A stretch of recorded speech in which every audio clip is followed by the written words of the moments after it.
There is nothing more terrifying than a real-life horror story, something so disturbing that you can't believe it actually happened. While in today's video, we look at 5 real-life cases that shocked the communities they affected and made them question how a human being could be so callous to another human being. In this video, we look at 5 dark and disturbing real-life stories that are sure to stir emotions in your brain that will keep you up tonight. Now, before we begin, if you're like us here at Top 5s, you've probably got a knack for documentaries and true crime programming outside of the confines of YouTube. There are so many untold stories out there waiting to be heard, but it's hard to know where to look sometimes. And a lot of times, when you do find a trove of true crime content, it's filled with the same selection of case files you've seen over and over again, and quickly loses your interest. Luckily, there's a brand new resource for all things mystery and true crime television where these worries do not exist. We're proud to announce our newest partnership with Magellan TV and thank them for sponsoring this video. Magellan TV is a fresh take on the membership-based streaming platform created by a close-knit team of filmmakers who understand what real fans of true crime desire. They offer the most unique and deepest library of crime-related shows available at any single location on the web, and love to bridge multiple topics such as paranormal and extraterrestrial stories through the lens of true crime.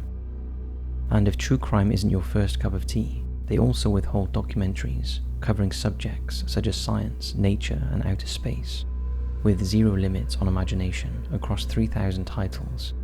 And the best part is they add new shows and 24/7 ad-free content each week, so you can discover new interests at any given moment on any device of your choosing. One especially intriguing documentary we have to recommend is the title The Mystery of Dark Matter, a documentary diving into the history and untapped potential of a unique and unknown substance in the universe called dark matter. It's the perfect blend of mystery and science, both vital fixtures to the Top 5's community. And if you sign up today, Magellan TV are giving our viewers a free 1-month trial if you click on the link in the description below. So stop waiting and discover those untold stories guaranteed to capture your imagination. And now, let's take a look at these creepy real-life stories.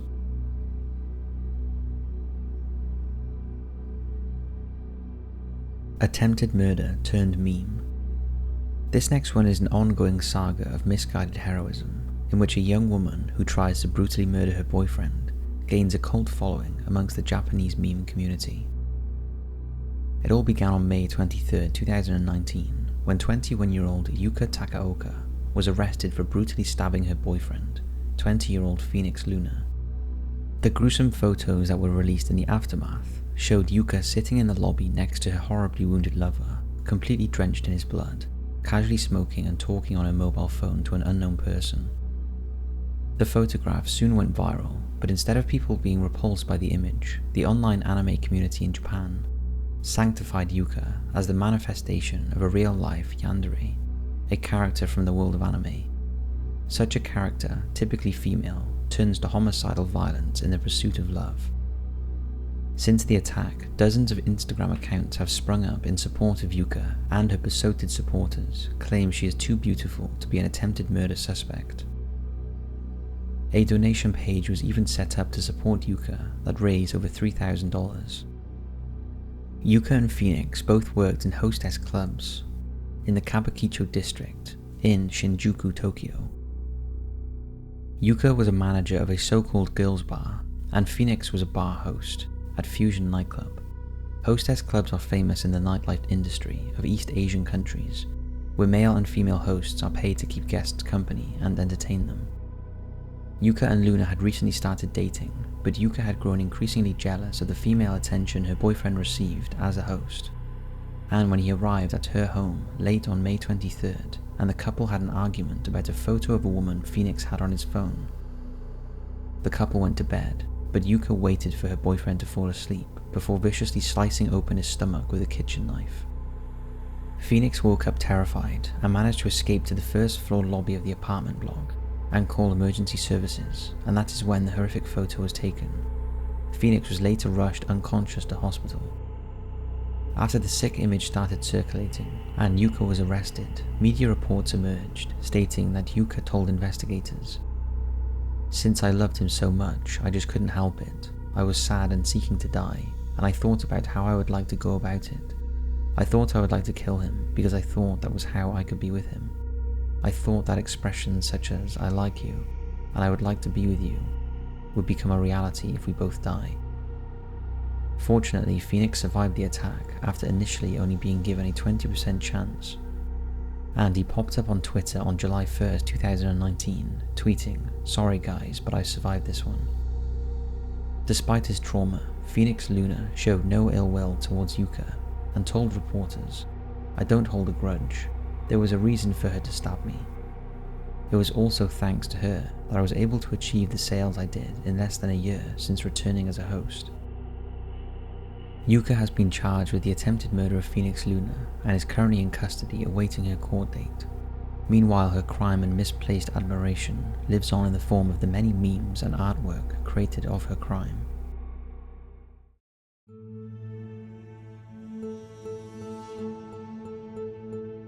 The tragic story of the Donner Party. In the 1840s, the fertile farmlands of Central California drew a steady stream of settlers, and in the spring of 1846, several families from Springfield, Illinois, joined the westward migration. On April 14, 1846, after an emotional farewell, wealthy brothers George and Jacob Donner, along with local businessman James Reed and their families, left Springfield to make the long journey to a new life in the Bay of San Francisco. The group consisted of George and Jacob's combined 12 children, as well as Reed's 4 children and their respective wives. In addition, around a dozen teamsters and camp assistants joined them, making a total of 32. Everything the group needed to make the journey was packed, including peace offerings of jewelry and cloth should they encounter any hostile native Indians along the route. Within a month, the Donners and Reeds had reached Independence, Missouri. They were all healthy and in good spirits, and looked forward to joining the main wagon train heading west. After a brief stop, the group set off again, and over the next 6 weeks covered around 650 miles, reaching Fort Laramie, now southeastern Wyoming, in July 1846. At this point, the group divided. Most of the wagons went north towards Fort Hall, using the tried and trusted Oregon Trail, but the Reeds, the Donners, and a number of others decided to take a shortcut and headed southwest toward Fort Bridger. This route had been recommended to them by an unreliable guide named Lansford Hastings. He had claimed that this route would shave more than 300 miles from the journey to California. In reality, Hastings' shortcut was 125 miles longer than the established trail, and it would take the pioneers through some of the most inhospitable county in the entire Great Basin. James Reed had been warned not to take this route, but he didn't heed this advice, and the party of 87 people pressed on in a convoy of 23 ox-drawn wagons. George Donner was elected to serve as their leader. On July 31st, the Donner Party entered Hastings Cutoff, which would take the group south of the Great Salt Lake in what is now Utah. During that first week, they made good progress. However, Hastings, who had promised to lead them along the trail, was now with a different company of wagons, and the inexperienced Reed had to act as a guide.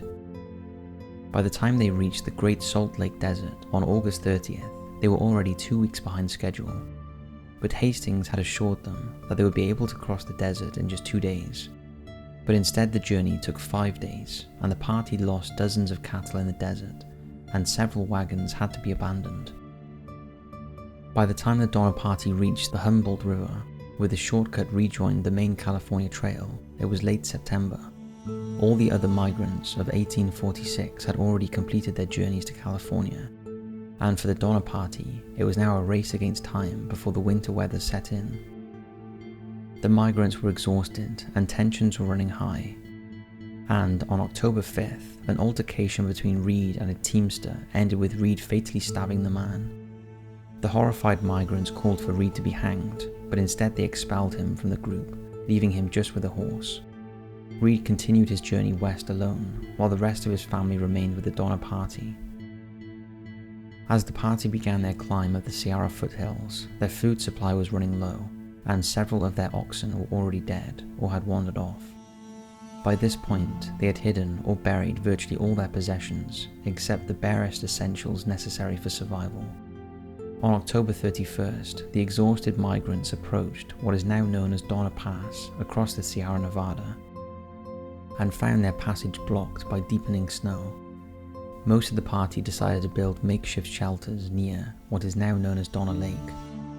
The Donners and Reeds, whose progress was delayed by a wagon accident, made a similar camp a few miles further east, on the trail near Alder Creek.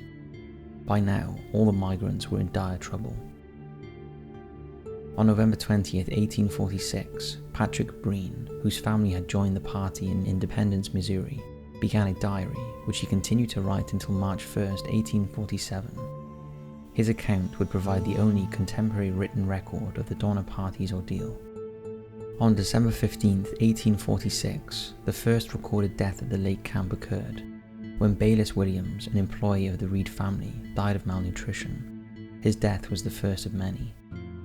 In desperation, some of the migrants tried to branch off and walk to get help, but the conditions soon prevented this, and they returned to the camps even more malnourished than when they left. Things were so bad that the migrants were eating the ox hide that was providing their huts with warmth and shelter. Strips of the ox hide were boiled up to make a disgusting glue-like soup. Quarrels between the members were also rife, with some claiming rations that were being saved for the children. On December 16, 1846, a party of 17 men, women, and older children decided to try and cross the mountains on improvised snowshoes. 2 of the party turned back early on, but the rest powered on. During the following torturous weeks, the group experienced snow blindness and overwhelming hardships caused by the bitter cold. However, the snowshoes proved to be effective on the climb, and despite the deep snow and inadequate food, they struggled on. But soon they became lost and confused, and that is when one of them first suggested that someone should volunteer to die to feed the others. Initially this idea was rejected, but as they went on, and some of the party died anyway, in desperation they were forced to eat the corpses to survive. Allegedly towards the end, they were deciding amongst themselves who would be the next to be eaten, although it's unclear if any murders actually took place. Finally, the group stumbled into a Native American settlement where they were given food and shelter, and after a few days, with the help of tribe members, one of the party reached a ranch and a small farming community at the edge of the Sacramento Valley. A relief party was organized to rescue the stranded settlers at the lake camps. James Reed had also made it out to the Sierra Nevada and had already arranged an unsuccessful search party to try and rescue his family. Back at the camps, many migrants were dying of cold and hunger, and Jacob and George Donner were among them. After several rescue parties were sent out, some of the migrants made it back safely, but several deaths occurred on the way, and because of illness and injuries, it was impossible to remove everyone at the same time, and by the time the rescuers arrived, many of the lake camp members had already turned to cannibalism in order to survive.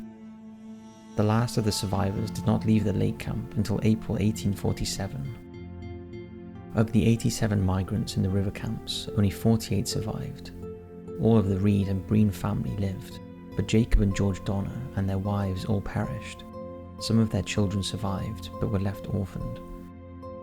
In the aftermath of the tragedy, with rumours of cannibalism rife, many of the survivors disputed the accounts, although some did speak freely about what they had to do to survive. Eliza Donner, who was only 3 years old during migration, and was the youngest of the Donner children, later published an account of the ordeal, and wrote about the emotional scars caused by the rumours of cannibalism. Many years later, in 2010, the remains from the campsite were examined again, and researchers announced that they had been unable to find any human bones or other physical evidence of cannibalism. Although it was noted that only cooked bones would be preserved, and it's unlikely that the Donner Party members would have needed to cook human bones. Today, the site of the makeshift cabins is a tourist attraction that receives thousands of visitors each year. The state of California justifies memorializing a site where cannibalism likely occurred, stating the episode was an isolated and tragic incident of American history that has been transformed into a major folk epic.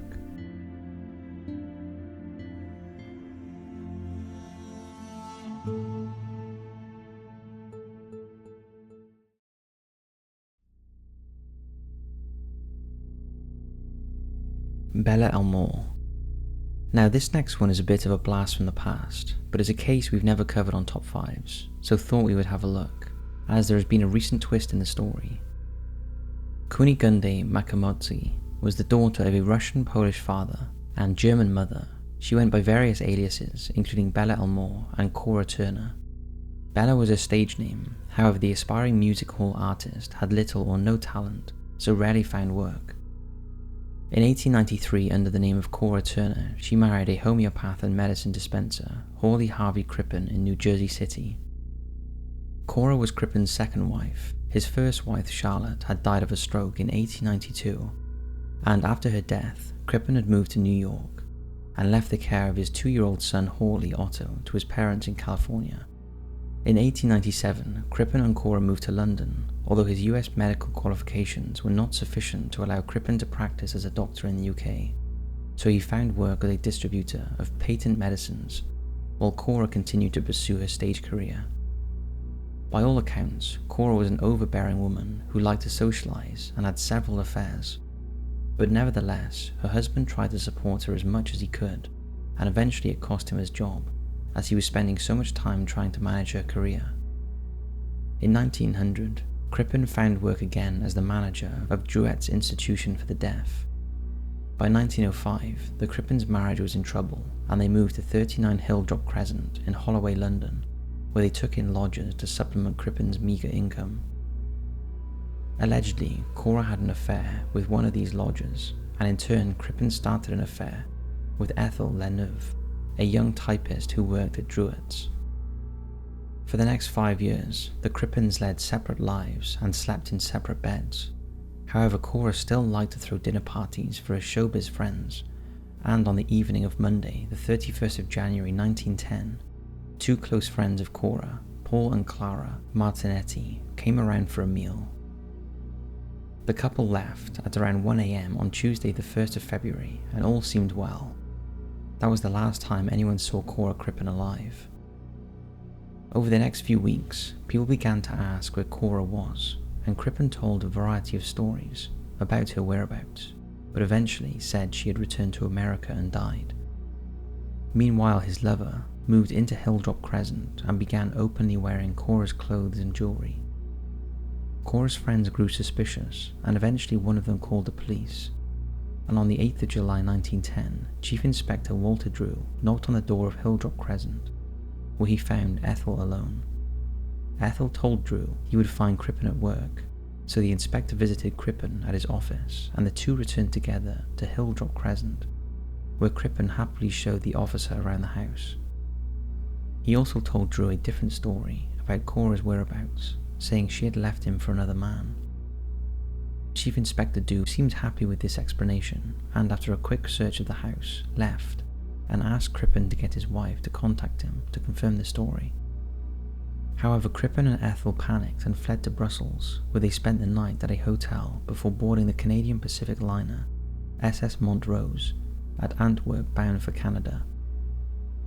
The pair's sudden departure prompted police to search the house in Hilldrop Crescent again, and during the 4th and final search, they found the torso of a human body buried under the brick floor of the basement. An autopsy confirmed traces of the calming drug, scopolamine, in the body parts, and the remains were identified by a scar on a piece of skin from the abdomen that matched with a medical procedure Cora had had, although her head, limbs and skeleton were never recovered.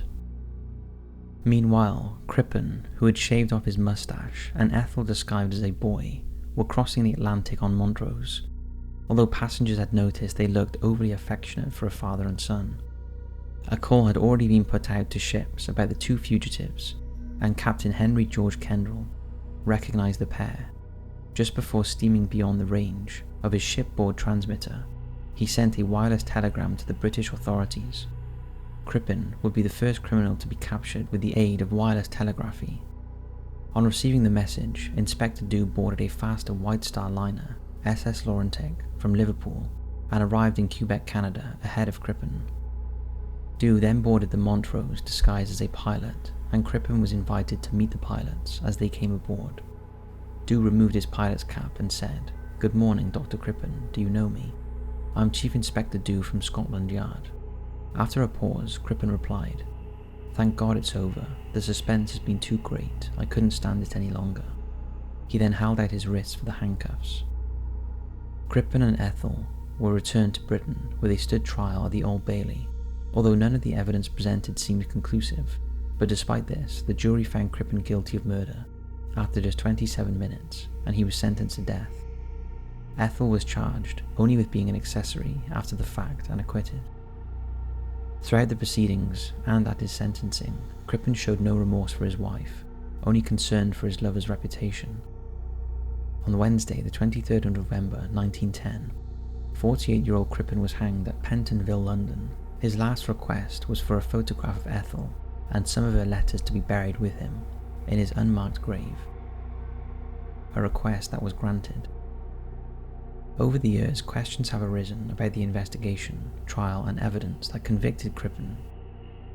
And in October 2007, Michigan State University forensic scientist David Foran claimed that mitochondrial DNA evidence showed the remains found beneath Crippen's cellar floor were not those of Cora Crippen, and that the flesh samples found at the scene were that of a male. However, the new scientific evidence for Crippen's innocence has been disputed because the technique used was very new and done only by one team on a degraded sample. In December 2009, the UK's Criminal Cases Review Commission, having reviewed the case, declared that the Courts of Appeal will not hear the case to pardon Crippen posthumously.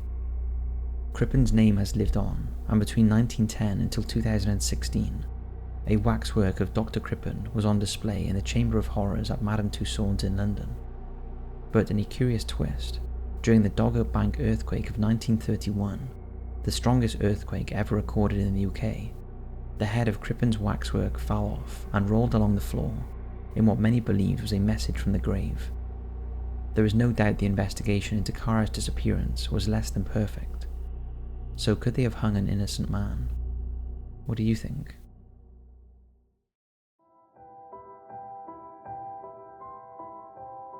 The boy from Somosierra. This next case is well known in Spain, where it happened, but is less well known to the rest of the world. It's the mystery of what happened to the boy from Somosierra, a case dubbed Europe's strangest disappearance. Andreas Martinez was a truck driver who lived in the south of Spain, in Fuente Alamo, Murcia. On some of his trips, he took along his wife, Carmen Gomez, and their 10-year-old son, Juan Pedro. On June 24, 1986, Andreas was due to transport 20,000 litres of sulfuric acid up north to the Spanish city of Bilbao. Because Juan had done well in school, Andreas invited Juan and Carmen along for the journey. The family left around 7 p.m. after picking up the truck in the city of Cartagena, and by 6 a.m. the following day, the truck had entered Somosierra, a mountain pass to the north of Madrid. At this point, witnesses described the truck as being driven erratically and at speeds, as if it had a mechanical problem.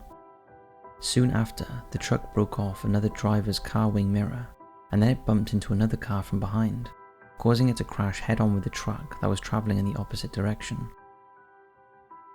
The impact caused Andreas' truck to overturn, spilling the sulfuric acid out onto the side of the road and covering the area with a toxic cloud. The authorities had to act quickly to neutralise the acid before it leaked into a nearby river. After the area had been cleaned up, sadly they found Andreas and Carmen's body in the crashed truck. However, Juan was nowhere to be seen. Although initially they weren't looking for him, as it wasn't until they spoke to relatives that they realised the boy was travelling with his parents.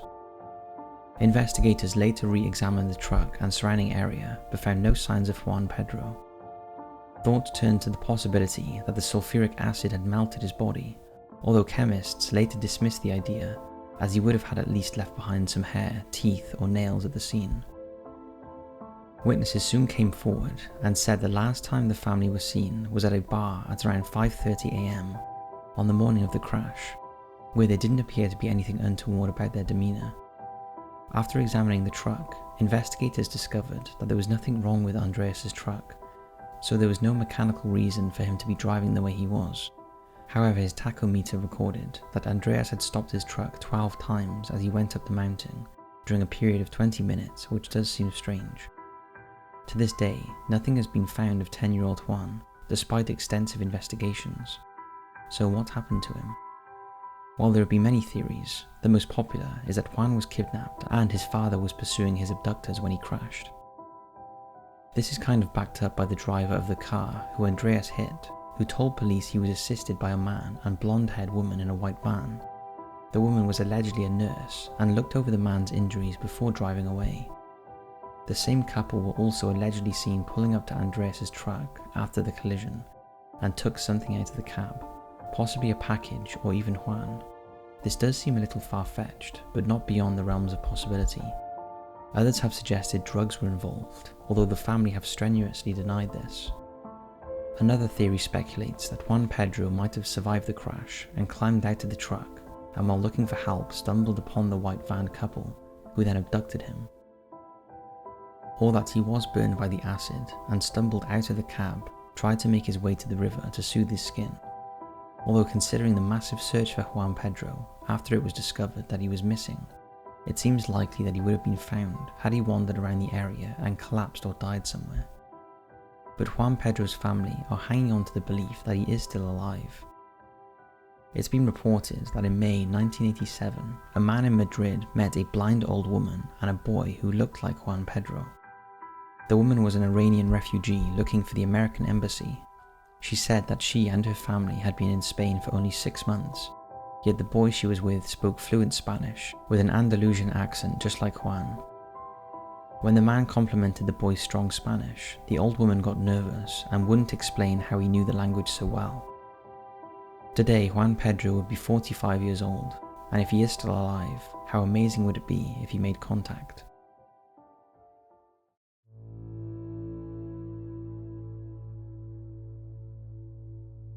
The Pottery Cottage murders. When someone is convicted of a violent crime, we trust the system to keep that person safely incarcerated for the duration of their sentence until they are deemed fit to be released back into society. Sadly, in our next story, that was not the case, and the consequences were horrific. On the night of the 21st of August 1976, William Thomas Hughes followed a young couple he had met in a nightclub to a park where he beat the man with a brick and raped his partner. Hughes was quickly arrested after a tip-off from a member of the public and was remanded to Leicester Prison. However, despite a criminal past of violent behaviour, Hughes was allocated work in the prison kitchen, and on the 3rd of December 1976, he stole a boning knife that he managed to conceal from prison authorities, despite regular searches. It later transpired that limited information about how violent Hughes could be was not passed on to Leicester Prison, and because of his demeanour and good behaviour, they designated him as a low-risk Category B inmate. They didn't receive the full report of how dangerous he was until after he escaped. On the 12th of January 1977, Hughes was scheduled to appear at court in Chesterfield, and he was transported to the court in the back of a taxi, handcuffed to prison officer Ken Simmons. Fellow officer Don Sprittle was sat in the front next to the driver, so instead of Hughes having both hands cuffed, he had one hand free. The weather conditions during the 55-mile journey were horrendous. There had been heavy snowfall, and the traffic was disrupted. As they neared the end of their journey, Hughes insisted he needed to stop for a bathroom break. This was when he retrieved the stolen boning knife he had hidden on his person. And when he returned to the taxi, he stabbed Sprintle in the back of the neck before turning the knife on Simmons. After incapacitating both, he dumped the driver and the badly injured officers at the roadside. Hughes then drove the taxi off at speed, crashing into a wall along a road close to Beeley Moor in the Derbyshire Peak district of central and northern England. Police were soon notified of Hughes' escape, and an immediate search was ordered. However, initially they searched the wrong area, believing that Hughes wouldn't attempt to cross the exposed moorland in such bad weather, but they were wrong. Hughes had made his way across the moor and stopped at a remote farmhouse called Pottery Cottage. Hughes entered the home from the back door armed with 2 axes he had stolen from the garden shed. The only people home were Arthur and Amy Minton, who shared the cottage with their youngest daughter Gillian, her husband Richard Moran, and their adopted 10-year-old daughter Sarah. Hughes told Arthur and Amy that he was on the run from the police and needed to lay low until dusk. He promised them he wouldn't hurt them. Soon after, Gillian and Sarah arrived home, followed sometimes later by Richard, who found Hughes holding a knife to his wife's throat, threatening to kill her if anyone approached him. He forced Richard to the floor and bound his hands and legs. He then tied up Gillian and Amy, followed by Arthur and Sarah, who were in the annex. But Arthur strongly resisted and was brutally manhandled, dragged across the floor and tied to an armchair. Hughes then gagged all the adults and isolated them in separate rooms, taking Sarah through to the annex. Gillian, who was bound and gagged in her bedroom, heard the sounds of a commotion coming from the lounge below and realised it was her father being beaten. After the beating, Hughes casually made tea for his hostages and later sexually assaulted Gillian. The next morning, a local authority truck arrived to empty the septic tank. Hughes ordered Gillian outside to greet them, warning her to act normal. As she walked through the house, she caught a glimpse of her father, who appeared motionless in the armchair. Hughes dragged her away, telling her that he was asleep. Gillian also asked about her daughter's whereabouts, and Hughes assured her that she was asleep in the annex. After getting the family to call in sick to work and school, Hughes sent Gillian out alone to buy newspapers and cigarettes and check for roadblocks, warning her not to do anything stupid. Terrified of what he might do to her family, Gillian carried out his instructions. When Gillian returned, she noticed that her father had been moved. Hughes claimed that he was now in his bedroom. Throughout that day, Gillian made food for the family, and Hughes took it to them. He even took some soft toys into Sarah, claiming that she was really pleased to see them. Hughes reassured his hostages that he would be leaving that evening, and he untied Gillian, Richard and Amy, and they all drank whiskey together and played card games. Hughes prepared for his escape by sending Gillian and Richard out for supplies. During the journey, Richard tried to convince his wife that they should go to the police, but fearing for the life of her daughter and parents, she refused. That night, the weather conditions were so treacherous that Hughes decided to stay for a second night. The next evening, Hughes parted Pottery Cottage, leaving all his hostages tied up, but he decided to take Gillian with him. However, after driving several miles, he insisted they turn around and go back to the house, claiming he had forgotten a map. Hughes went back into the house alone and was gone for a considerable time. And when he returned, the car wouldn't start, so he sent Gillian unaccompanied to a neighbour's house to ask for a tow. There, she finally alerted them to the hostage situation, but they didn't have a phone, so they had to travel to get help. As Gillian walked back to the car, she could see her mother staggering in the snow before collapsing. Hughes then forced Gillian to approach another neighbour for help. This time he went with her, and soon they were on their way. By now, the first neighbour had alerted the police, and they had arrived at Pottery Cottage. There they found a scene of utter horror. Amy Minton lay dead in the snow, and inside the house they found the bodies of Richard, Sarah and Arthur. All four had multiple stab wounds to the throat and chest. Cruelly, Hughes had kept up the pretense that Arthur and Sarah were still alive throughout, even pretending to speak with them, when in reality it was clear they had both been murdered on the first night. The police soon caught up with Hughes and Gillian, and a high-speed chase ensued across Derbyshire and into Cheshire, ending when Hughes crashed into a wall in the village of Reno. As police tried to negotiate, Hughes held an axe over Gillian's head and demanded a vehicle in which to escape.